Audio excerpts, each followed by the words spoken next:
But I'm going to ask you the jugular question for our group. Hmm. When you think about DEI, particularly in the workplace, you think about people who've been marginalized, people of color, women, so on. But what about older folks? I mean, we have generally been the leaders. We're probably the senior people there. But very recently, we know that we're marginalized and we're on our way out. How much, in your experience of training and working with corporations and businesses, have you seen the emphasis on age as opposed to, say, color, race, and gender? Great question. I'm so glad you brought it up. And when we look at organizations today, there's something like five different generations within a workplace.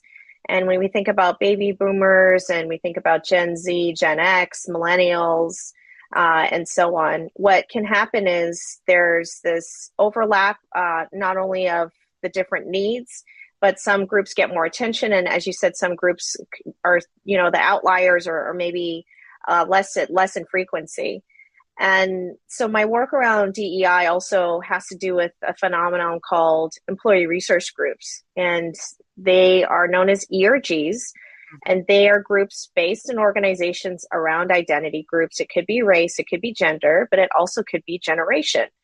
And what we're seeing at organizations is that there are multi-generational employee resource groups. There's some for early retirees.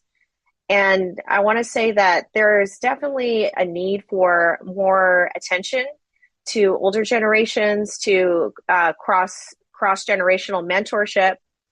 And in fact, I was just speaking with some leaders at AARP yesterday Yes. about this and how they're also getting out there and pushing the awareness around needing more attention to these generations, and in particular, folks who are on their way to retirement,